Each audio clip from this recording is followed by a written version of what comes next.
the mandatory resignation of all barangay staff for the purpose of realignment and reorganization. Mr. Chair, considering that this is order compliant with the requirements and then may pirma po ang barangay secretary dito. Magaling na po yung barangay secretary ng Piñaan, Mr. Chair.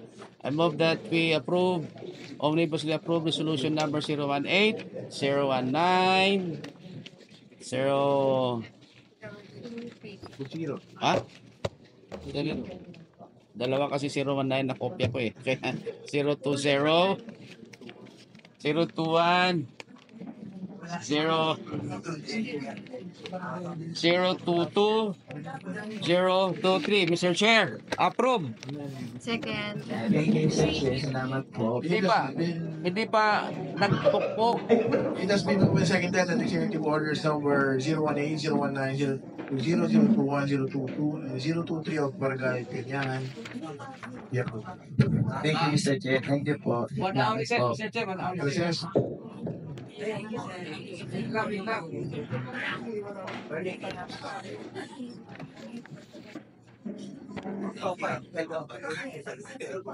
Oh, kasi sino ulit ang lahat?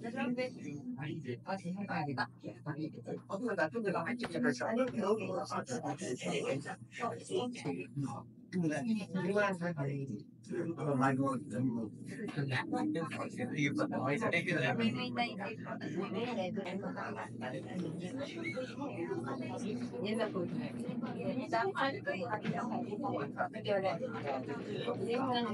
Ano ba, Jason?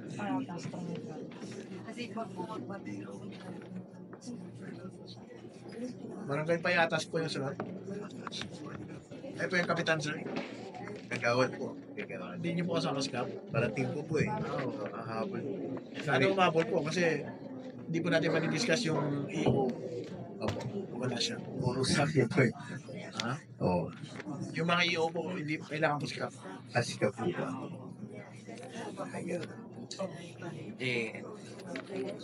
Ano si Kagawa, Payasa. Sige, pwede unahin muna natin yung Yes. Pagbalik ni Sir Cordova. Thank you, thank you. Yung mga resolutions muna. Opo. Pero yung ano, sir, sir, yung confirming ng ano, sir, yung confirming ng aming secretary, pwede na rin ba? EO po yata yun eh. Sa, yan eh. sa iyo rin po ba yan? Confirming eh. Confirm lang. Concurring to the appointment. Yes, abo. Oo. Baka pwede na. EO yan. Ano po yan eh? Executive pa rin po ba? Assignment ko ng sir, di ba? Assignment as appointment as secretary. Opo, newly appointing secretary. Resolution po din. Oo, resolution eh. Di ba EO yan? Oh, po daw. EO dapat yun. Kiyo rin, kikap din po yun. Okay, thank you. Basta po positions, mga... Okay, sige po. Wala po pala yung... Thank you po. Tingnan natin siya. Ililay na lang natin. Okay. Okay, sana makaabot. Hanggang 12 lang po tayo. Yes, sir. Yes, sir. Mamaya po kayo. Sige, Mil.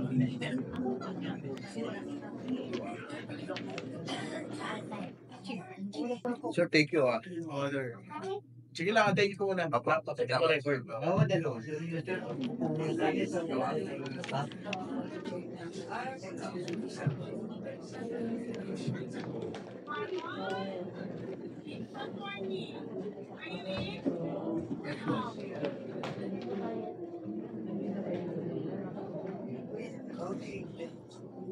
Ay, tawagan na.